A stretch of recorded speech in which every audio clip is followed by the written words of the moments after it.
I'm going to talk to you this evening on the subject of the spectrum of love. We know that from time to time there arise among human beings people who seem to exude love as naturally as the sun gives out heat. We would like to be like that, and by and large, man's religions are attempts to cultivate that same power in ordinary people. But unfortunately, they normally go about this task as one would attempt to make the tail wag the dog. I remember when I was a small boy in school, I was enormously interested in being able to do my schoolwork, and everybody told me that I didn't work hard enough and that I ought to work. I had an intense desire to do this, but when I asked, "How do you work?" everybody shut up like a clam. So I was extremely puzzled, but there were teachers who apparently knew how to work and had attained considerable heights of scholarship, and I admired them very much for their attainments. And so I thought that maybe I could learn the secret by copying their mannerisms. I would imitate the style of handwriting that they used. I would use the same kind of pen. I would affect the same mannerisms of speech and gesture, and insofar as I could get around the school uniform, even of clothing. I must assure you this, of course, was a private school in England, not a public school in America. But none of this revealed the secret, because I was, as it were, the outward symptoms and knew nothing of the inner fountain of being able to work. And exactly the same thing is true in the case of people who love.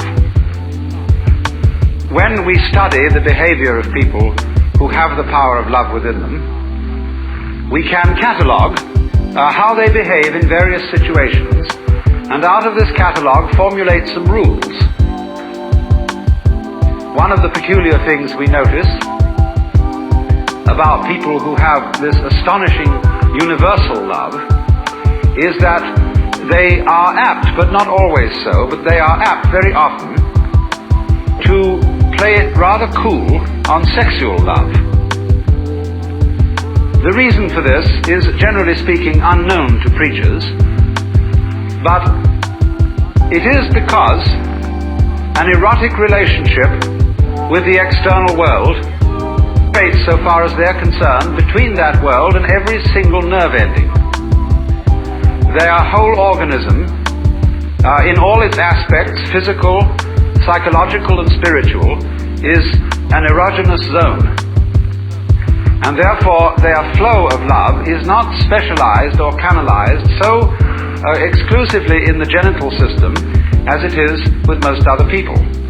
Especially in a culture such as ours, where for so many centuries that particular expression of erotic love has been so marvelously repressed as to make it seem the most desirable kind of love that there is.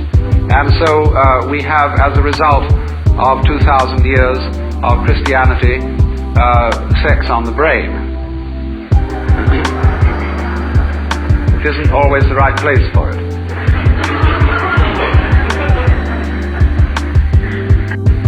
Of course, also, people who exude love are apt to give things away. They are, in every way, like rivers. They stream.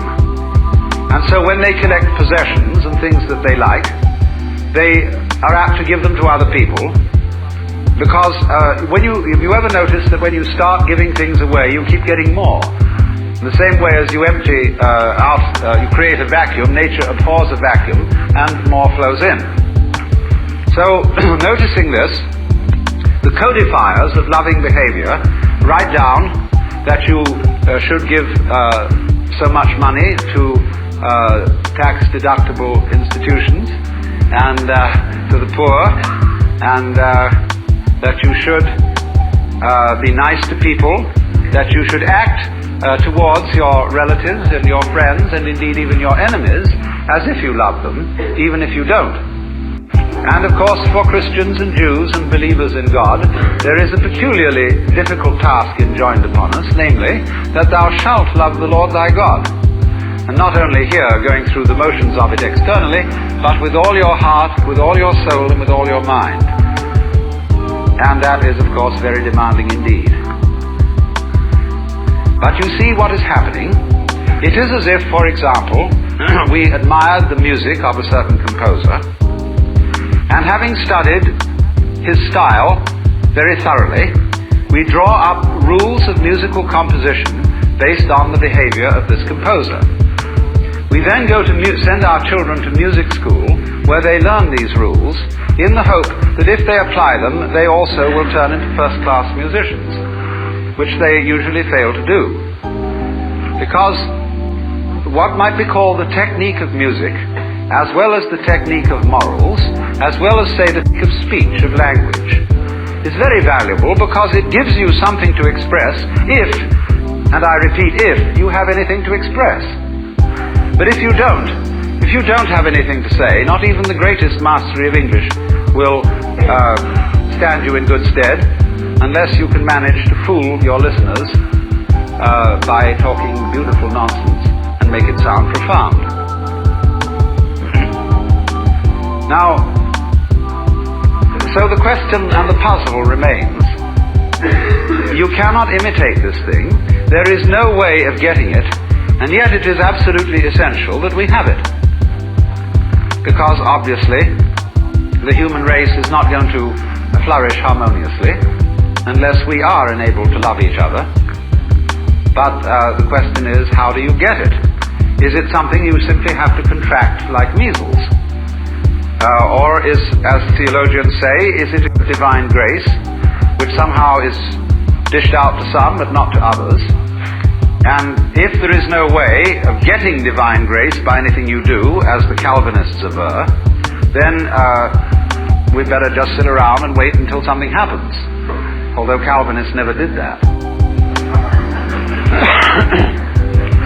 They were almost depressingly energetic. But surely we can't be left in that kind of a hopeless situation. There must be some way of getting the grace, or getting divine charity or love, some sort of wangle, some sort of way in which we can, as it were, open ourselves so as to become conduit pipes for the flow. And so the more subtle preachers try to see if we can open ourselves and teach methods of meditation and spiritual discipline in the hope that we contact this power. The less subtle preachers simply say, you don't have enough faith, you don't have enough guts, you don't have enough willpower. If you only put your shoulder to the wheel and shove, you would be, of course, an exemplar and a saint. Actually, you will only be an extremely clever hypocrite. The whole history of religion is a history of the failure of preaching. Preaching is moral violence.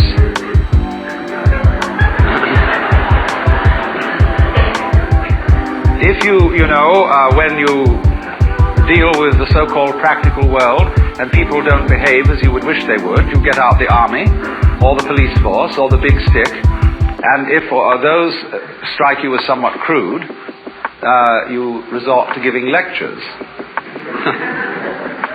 And I mean lectures in the high jaw, a solemn adjuration and exhortation to behave better next time. Now, let us look at some of the practical consequences of adjuring people and commanding people to love. Many a parent says to the child, nice children love their mothers. And, of course, I'm sure you're a nice child. You ought to love your mother, but not because I, your mother, say so, but because you really want to do so. Because one of the difficulties is none of us in our heart of hearts respect love which is not freely given. If, for example, you are an ailing parent, and you need to be looked after, and you have a son or daughter who feels dutifully that they should look after you because after all you've done so much for them. But this somehow, your living with your father or mother prevents you from having a home and a life of your own. Naturally you resent this duty, and your parent is well aware that you resent it, even if they pretend to ignore it. They therefore feel guilty that they have imposed upon your loyalty, and you, in turn, can't really disclose from yourself the fact that you hate them for getting sick, even though they couldn't help it. And therefore nobody enjoys the relationship. It is a painful duty carried out.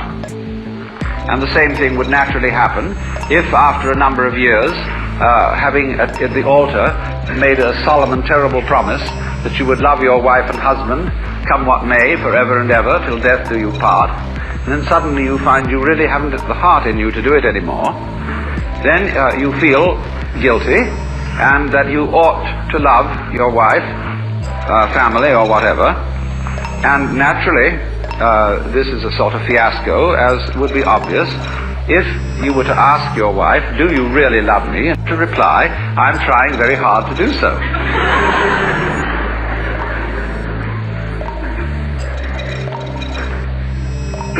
You see, the difficulty of it is this.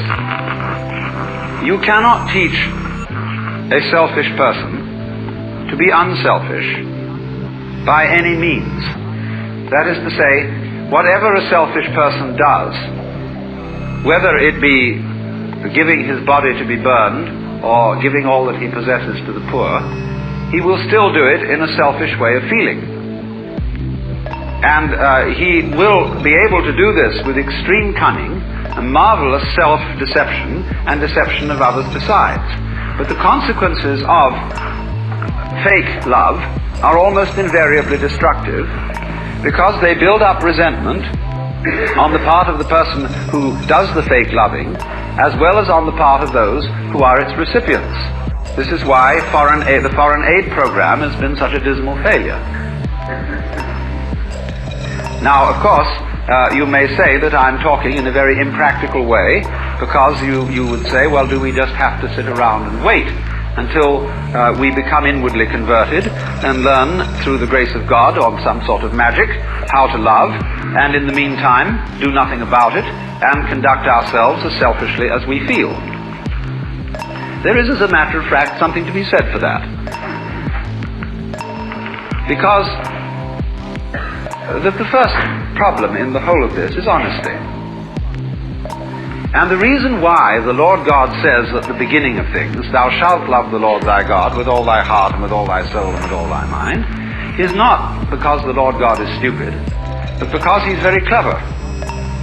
That which appears to be a commandment is actually a challenge, or what in Zen Buddhism would be called a code, a spiritual problem. Because if you exercise yourself resolutely in trying to love God and or your neighbor, you will find that you get more and more tangled up. You will realize increasingly that the reason why you are attempting to obey this as a commandment is that you want to be the right kind of person. And obviously you want to be the right kind of person for your own reasons. And so if you do, in the first place, feel selfish and come to the conclusion, as a result of trying various experiments with love, that you love yourself more than anybody else, the proper thing to do is to investigate your self-love, to find out why you love yourself and what you mean by yourself when you say you love yourself. For the reason is this: love is not something that is a sort of rare commodity. Existence is love, but it's like water flowing through a hose. It depends in which direction you point it. So everybody has the force running, and maybe the way in which you find the force of love operating in you is that you have a passionate like of booze, or ice cream, or automobiles, or good-looking members of the opposite sex, or even the same sex. But there is love operating. And people, of course, tend to distinguish between the various kinds of love. There are good kinds, such as divine charity, and allegedly bad kinds, such as, in quotes, animal lust. But it should be understood, I think, that they are all forms of the same thing. But they differ in rather a way that the colors of light, of white light, divide into the spectrum when passed through a prism. So we might say that the red end of the spectrum of love is Dr. Freud's libido, and the violet end of the spectrum of love is agape, the what is called divine love or divine charity, and that in the middle the various yellows, blues and greens are friendship, human endearment, consideration, and all that sort of fellow feeling. But it's all the same thing. And so, the thing is, first of all, to get it moving, to follow whatever kind of love you have in the first place. Because you cannot control love until you have some to control, until you have it running. You've got to get your car running before you can learn how to drive it. You will not become a skillful driver by sitting still car in a garage any more than you will become a skilled dancer if you simply never move your arms and legs. And so the first thing then is to discover what indeed you do love, if anything, and you will find there is something. And then go into the nature of that. Now it's said that selfish people love themselves. I would say that that is really a misunderstanding of the whole thing, because yourself is something that is really impossible to love. There are various reasons for this, but one obvious reason is that loving oneself is as difficult as kissing your own lips, is something which you thought was other than yourself. Even if it be very ordinary things such as ice cream or booze, in the conventional sense, booze is not you, nor is ice cream. It turns into you in a manner of speaking when you consume it, but then you don't have it anymore. And so you look around for more in order to love it once again. But so long as you love it, you see, it's never you. When you love people, even however you love them, because of the pleasant sensations they give to you, still, it is somebody else that you love. And as you inquire into this, as you follow honestly your own selfishness, many interesting transformations begin to come about in you. One of the most interesting transformations of being directly and honestly selfish, in the same way that, for example, cats are, is that you stop deceiving people. A great deal of damage is done in practical human relations by saying that you love people, when what you mean is that you ought to, and you don't really. You give the wrong impression, and people begin to expect things of you which you're never going to come through with. We have been taught, for example, that we ought to love our enemies. Now, we don't really understand what it means to love our enemies. We think it means to be charitable towards them in the hope that we will convert them, and so that they will sense. The real reason for loving enemies is that one needs enemies. They're terribly important to you. For example, I think that some of you here feel that you belong to a nice set of people. It may be an ordinary kind of bourgeois coterie of pleasant squares, or it may be a church group of some kind, a club, or a special cult, or just a group of friendly drinkers. But at any rate, you feel that by virtue of membership in this society, you belong to a special in-group of nice or saved people. Now, when you consider what nice people talk about when they sit round the dinner table and have an opportunity to nurture their collective ego, you will find that the most fascinating topic of conversation is the nasty people. How awful they are, what dreadful things they do, and what is it all coming to. And this very, very satisfactory, condemnatory conversation nurtures your ego. But people who do that don't seem to realize that they thereby depend on the nasty people in order to know that they're nice. They are, as a matter of fact, highly indebted to them. On the other side of the picture, the nasty people, it may be, say, beatniks opposite the squares, or some kind of repressed group. It might be a group of Negroes, or of Jews, or of Irish Catholics, or Italian Catholics, or anybody who generally gets regarded as being not quite nice. They, on their side, they really are the best people, and nurture their collective ego by blasting the bourgeoisie, the squares, the wasps, the know-nothings, or whoever they may be.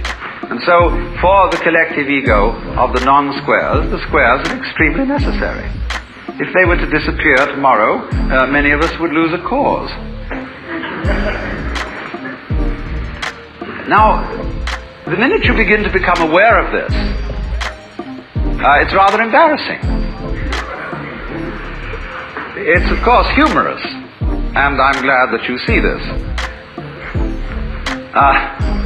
Because at once you begin to realize how much you depend on an enemy, or an outsider, or a group of damned people as distinct from your own group of saved people. And so you begin to realize that if your collective ego, or yourself, depends on your being on the in, it can only be on the in with relation to something that is out. And since the in and the out are inseparable, if there is to be any in or any out, you suddenly discover that yourself is bigger than you thought it was. It includes the other, and you can't do without it. This brings about a fundamental change in the understanding of the meaning and nature of self. And thereupon, there become a change of attitude to other people, even if you continue with some formal opposition to them and disapproval of them. When then you are honestly clear with yourself what you like and what's like, and then at the same time, things that were hitherto defined as being not yourself,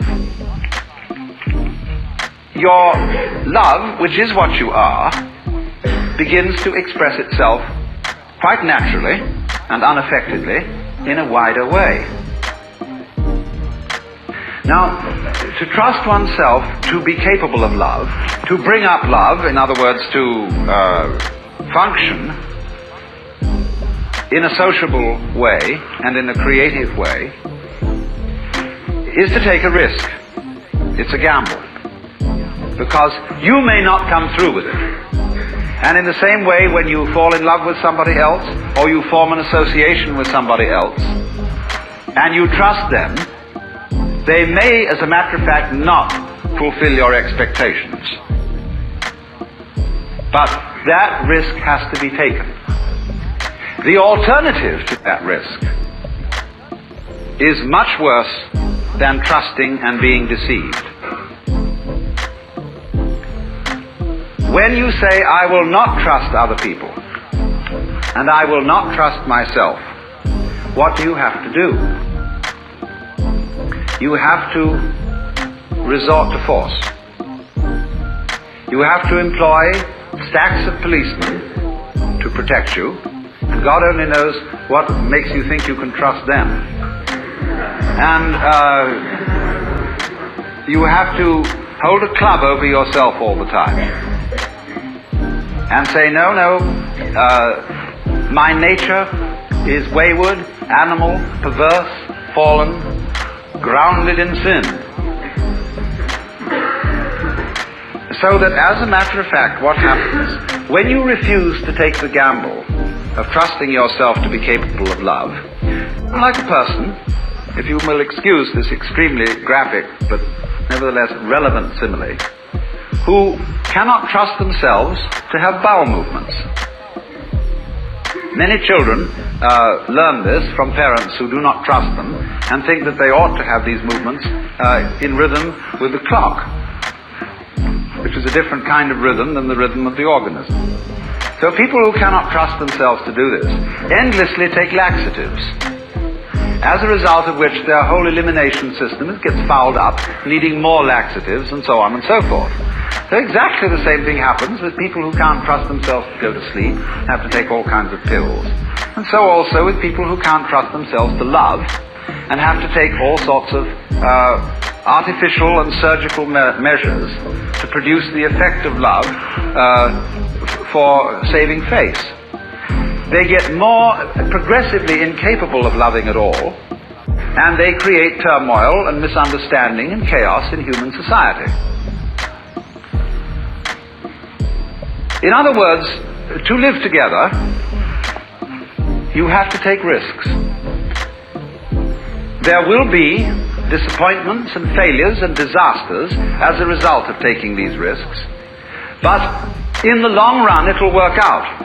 My point is that if you don't take them, the results will be so much worse than any kind of wild anarchy that could be conceived.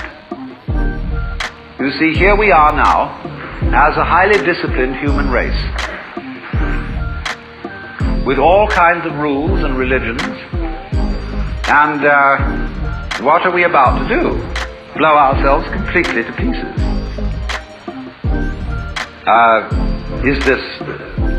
Was this all a good gamble?